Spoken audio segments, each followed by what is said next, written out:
So Glenn, delighted to have you. Thanks for joining us, and thanks for joining us a couple of weeks ago at Interactive and doing the session with Lisa. Yeah.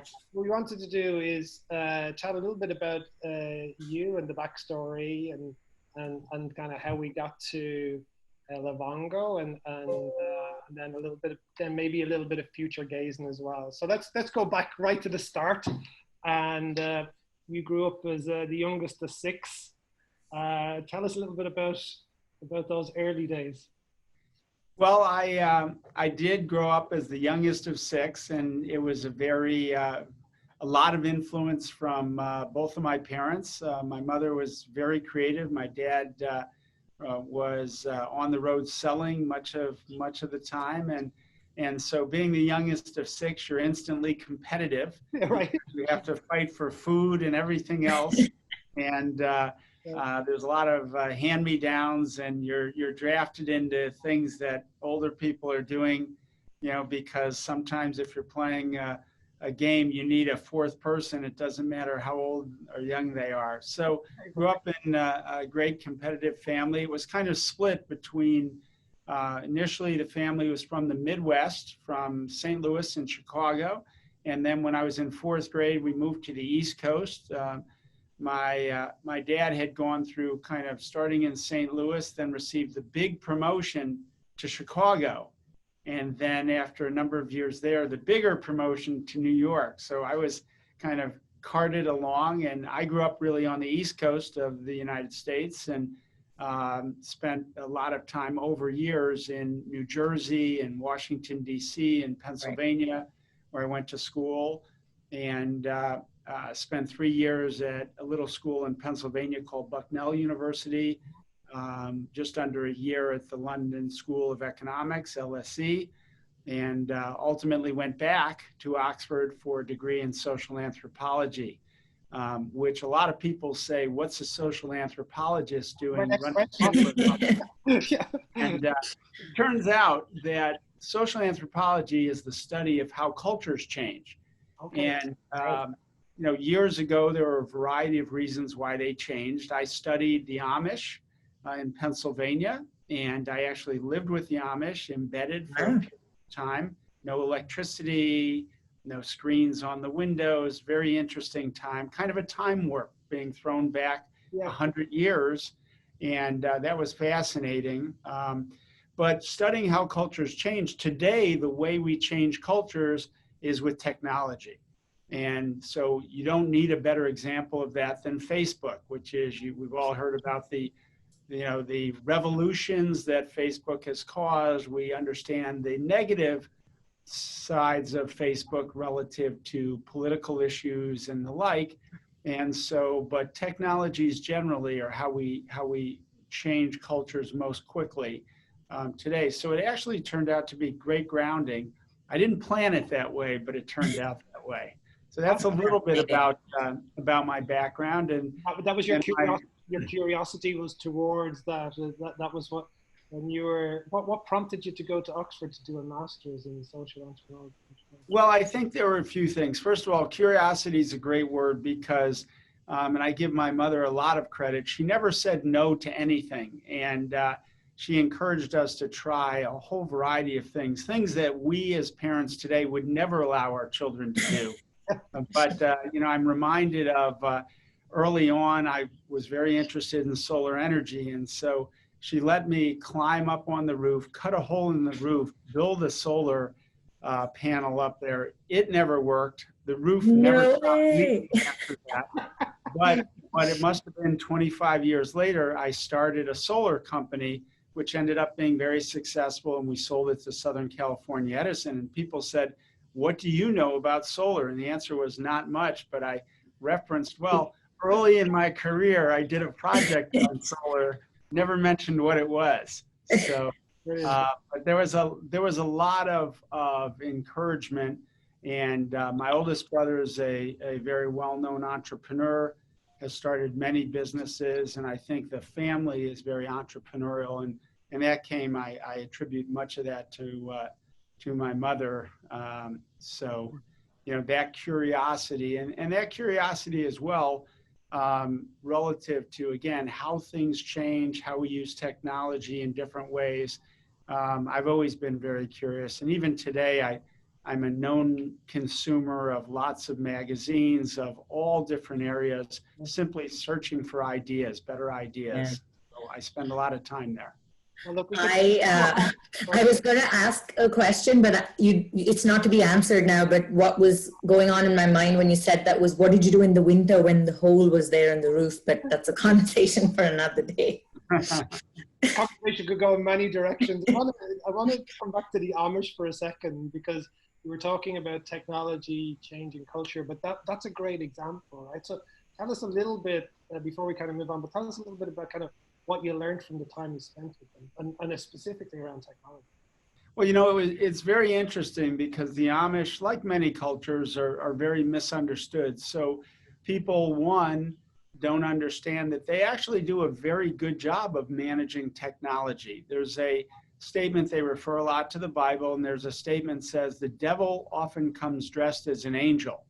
So they won't allow their kids to watch TV. And they say, well, we won't do that because watching TV, somebody else is putting ideas in their head, not us.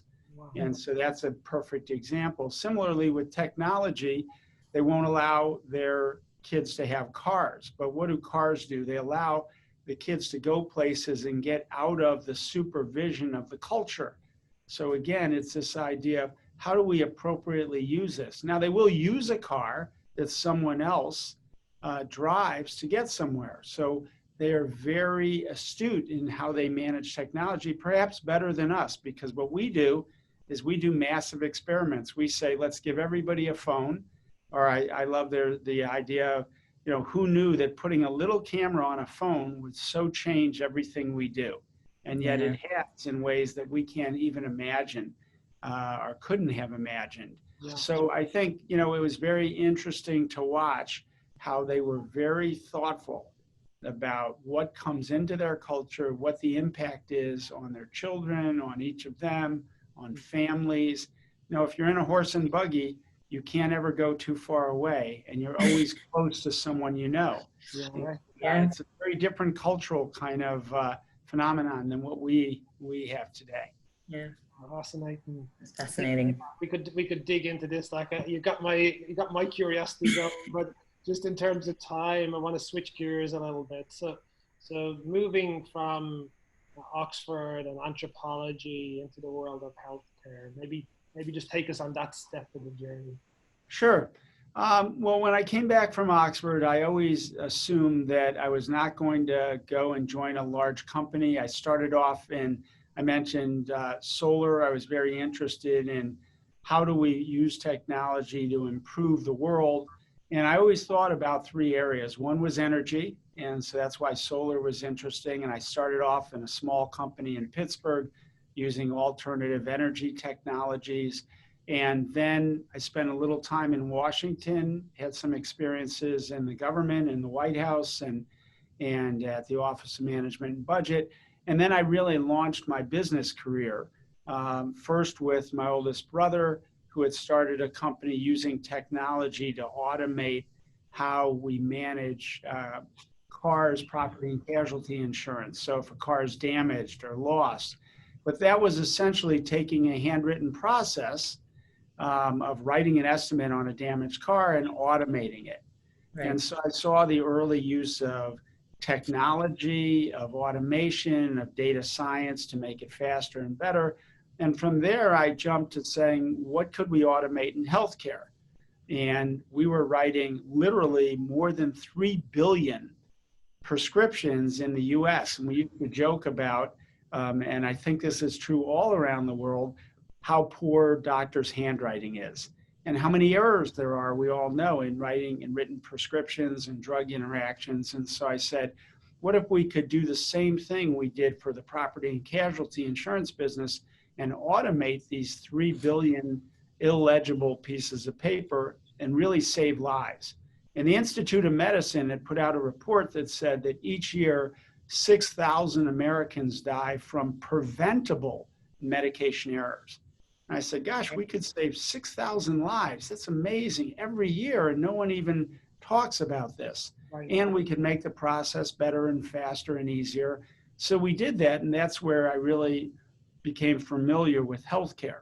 And then my youngest son, Sam, was diagnosed with diabetes when he was 8.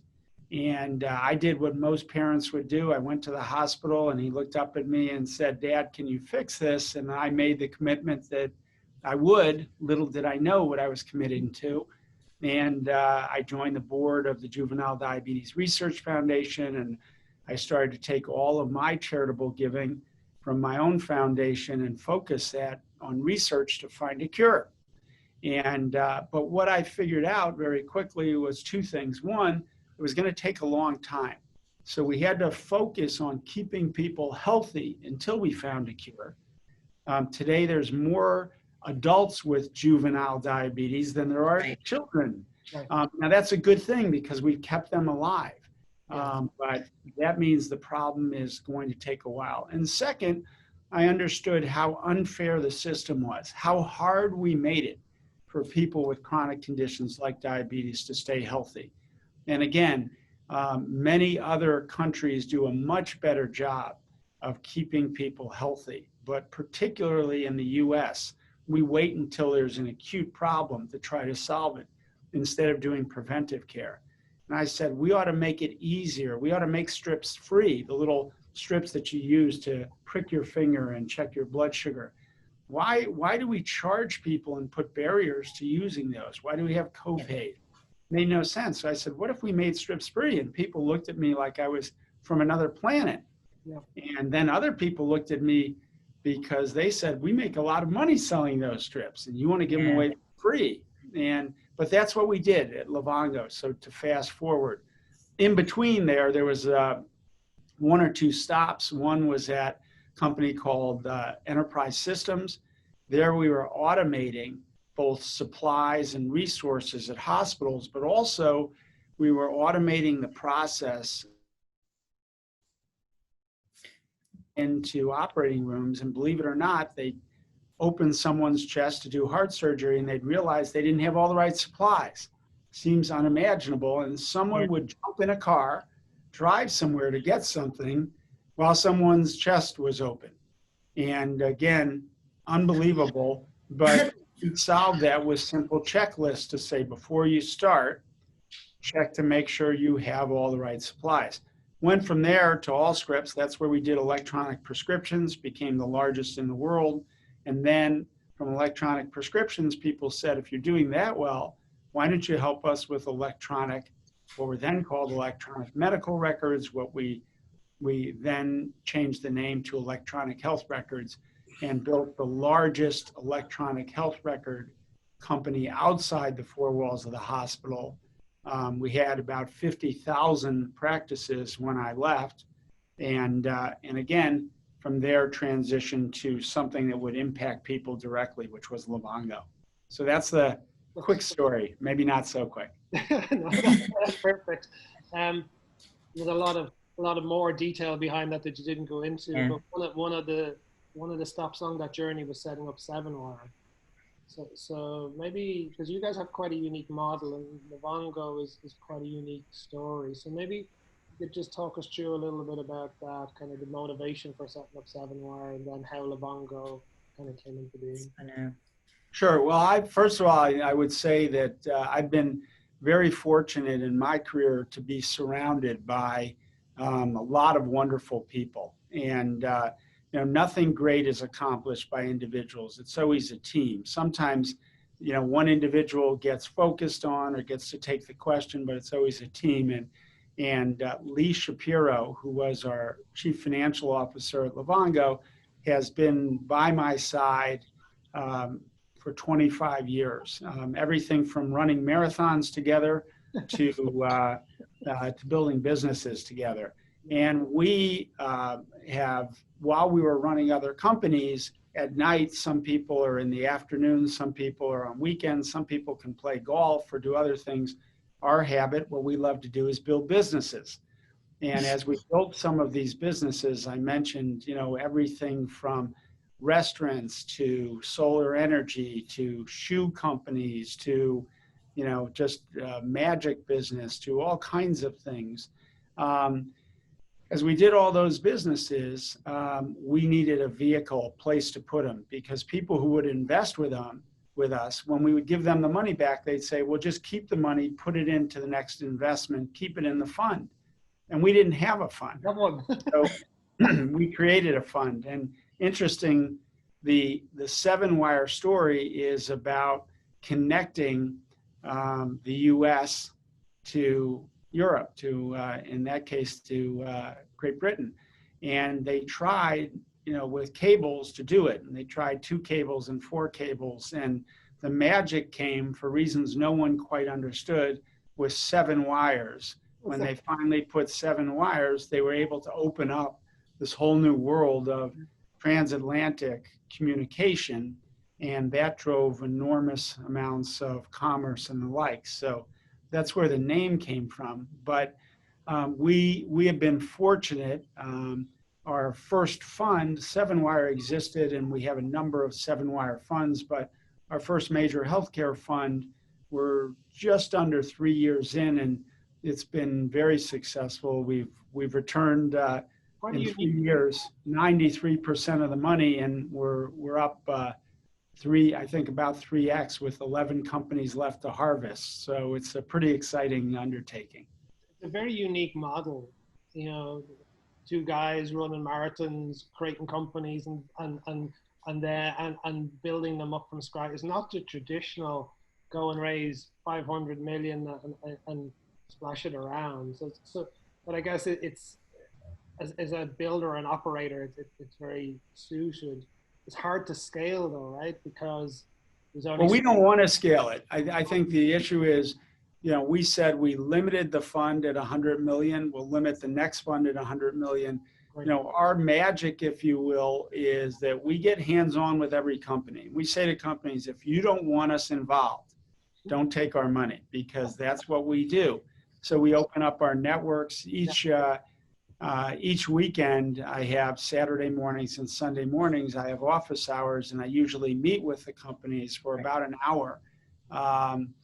And we just discuss issues, but every single week. So if you think about that, some of the companies get, 50 hours of focus, which no venture firm does.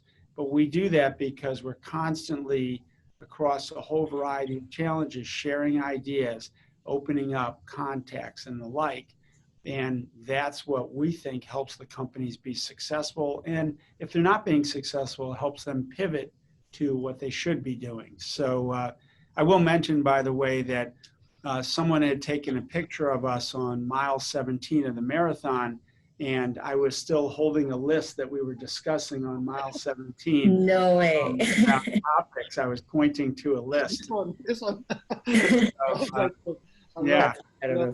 Yeah, it's a fantastic model, and we work a lot with Robert Garber, and Robert has been really a phenomenal sounding board for me as the CEO to, it's very rare to find people who've been operators who can then move into an advisory role, because, by definition, you're used to driving the car, and it's very hard to sit in the passenger seat while the driver's driving the car off a cliff or going into a wall. So it's quite a unique skill to be able to be an advisor as well as an operator. And obviously it's been hugely successful at Livongo. So maybe we'll change gears a little bit. I'm just conscious of time, because I wanted to get what we really want to dig into Livongo Teladoc and a little bit about, and Chandler will kind of lead some of the questions here, but take us through the initial thoughts of, where this came from, where was the initial spark for the merger, and then we'll take it from there. Sure.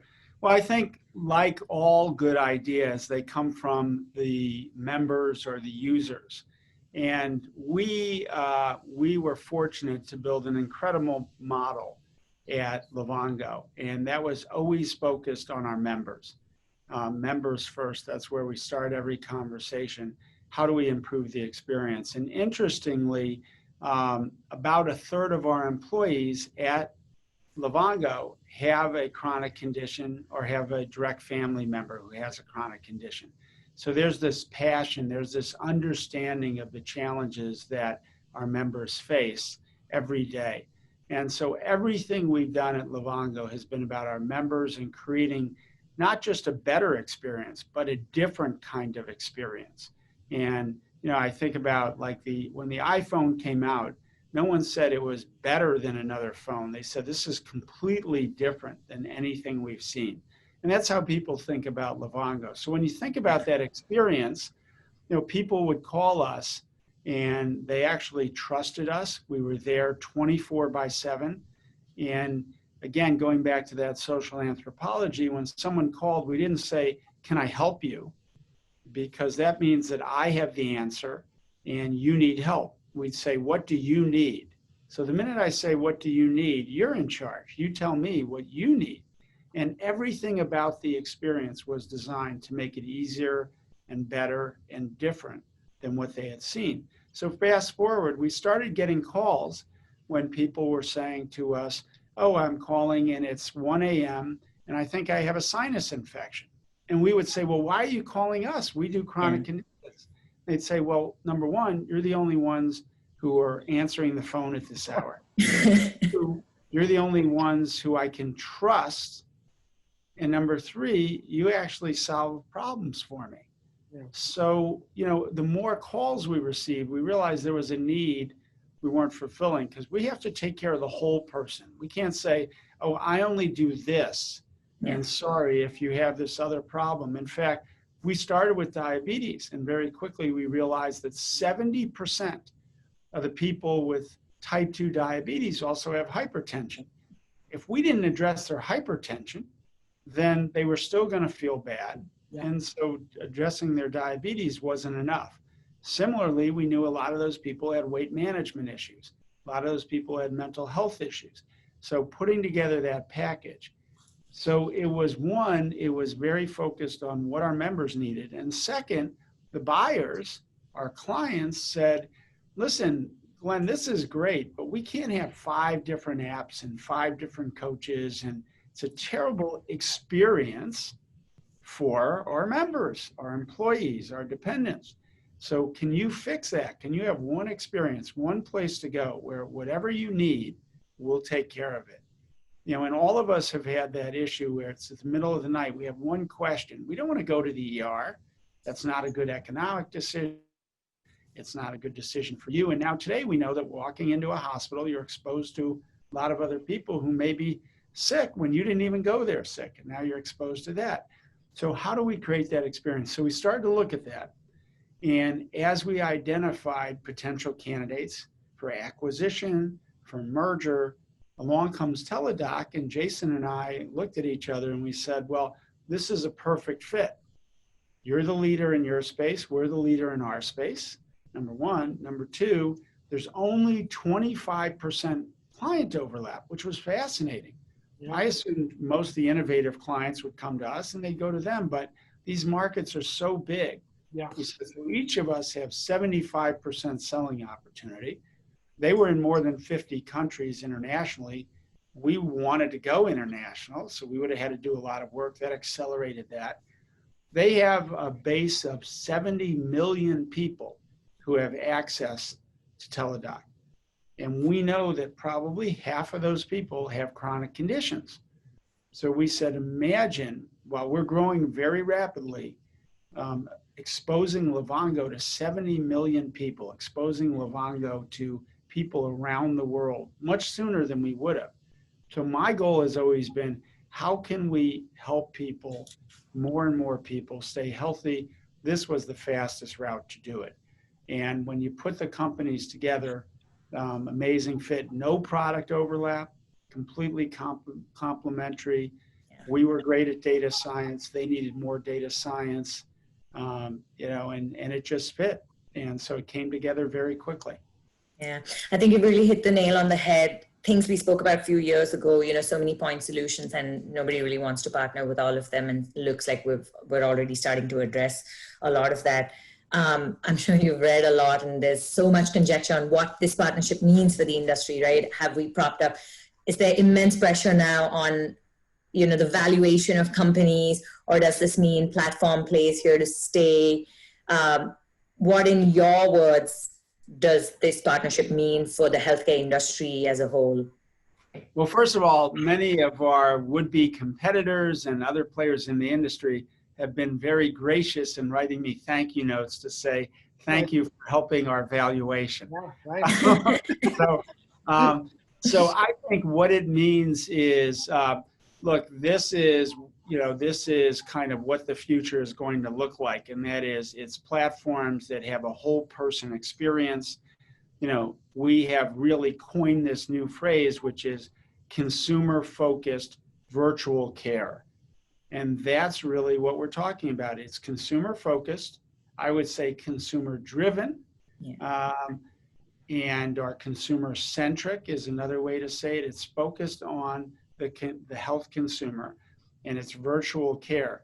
And that means it's really saying wherever you are, we'll meet you there.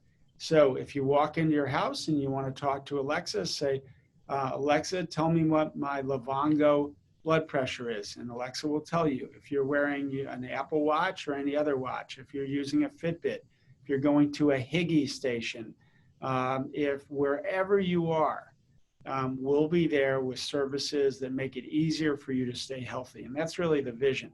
But it goes beyond that. It's interesting. When Travelocity came along, many of us started to use it. What people didn't understand is many travel agents started to use it in their offices because it was an easier user interface and better information than they had in their own systems.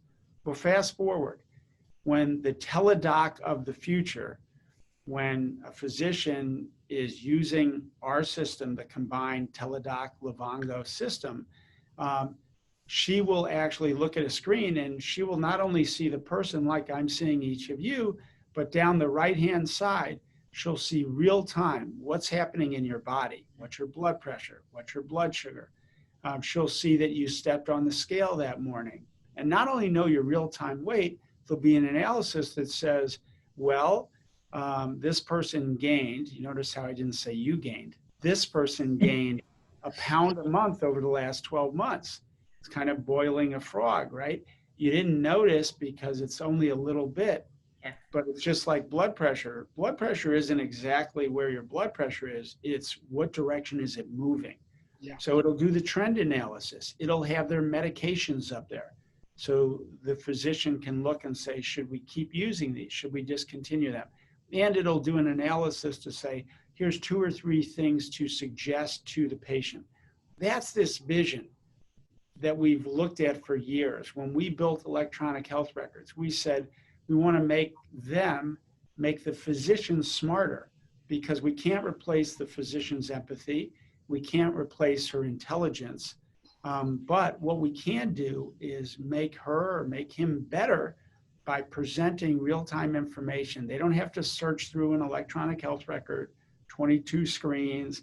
They don't have to go to paper files. It's all right in front of them.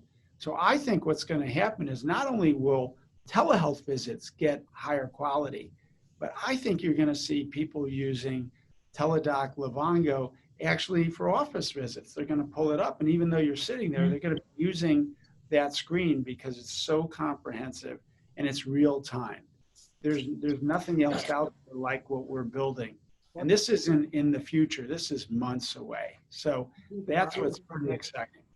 What do you think the barriers are? Because that vision of, I think we all kind of believe in that vision of consumer empowered, consumer driven, like that's the only way we're going to fundamentally change the system.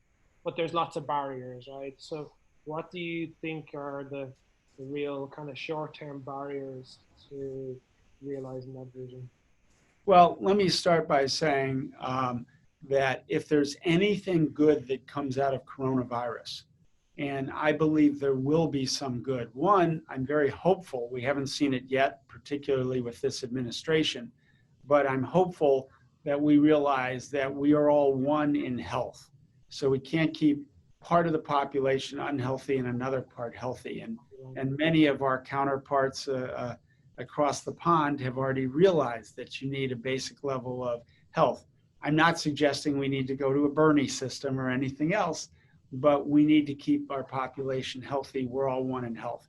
Second, it has accelerated the use of digital technology to make healthcare available 24/7 to understand that a big part of healthcare can be digital, and we can provide, and the beauty of digital is it's completely abundant and free.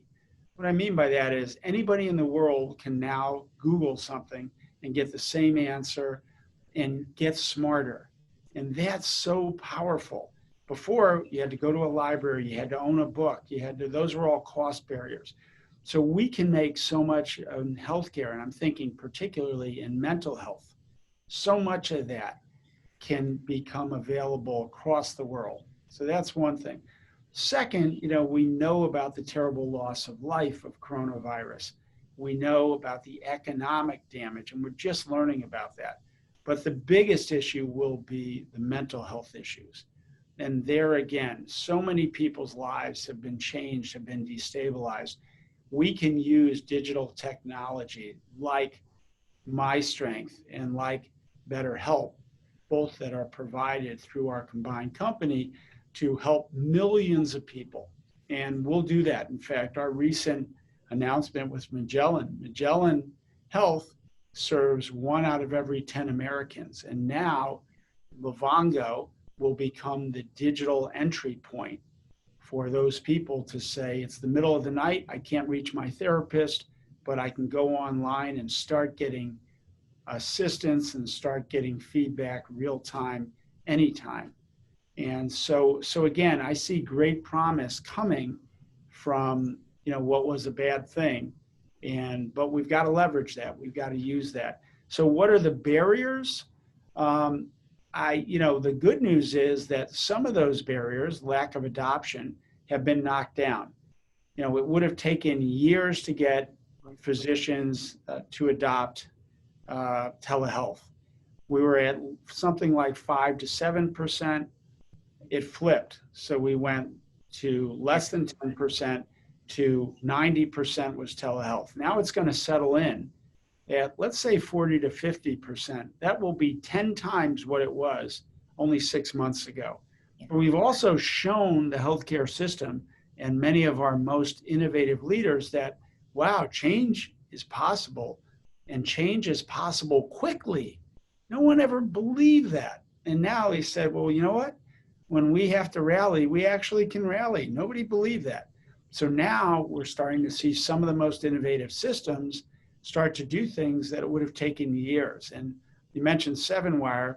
We're focused on the informed, connected health consumer.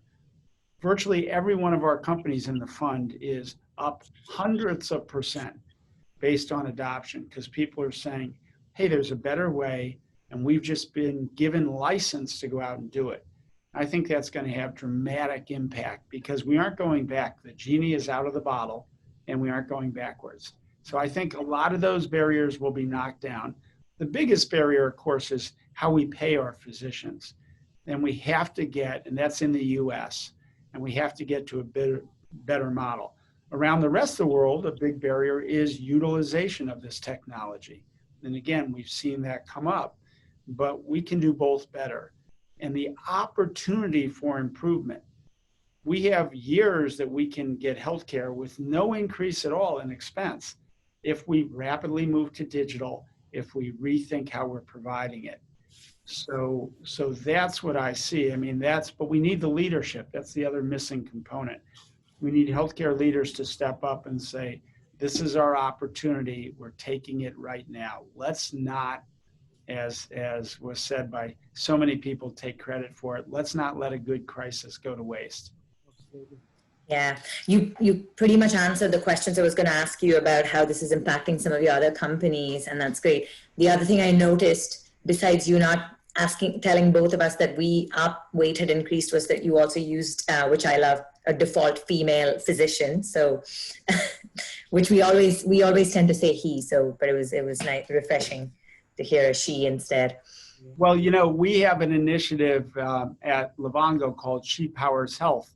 And the truth of the matter is that women around the world make 80% of all the healthcare decisions. And so healthcare has to catch up. We are fortunate to have a number of highly qualified female board members. We have our leadership team, our president Dr. Jennifer Schneider, of course, is a noted healthcare leader, one of the 100 most influential leaders in the world.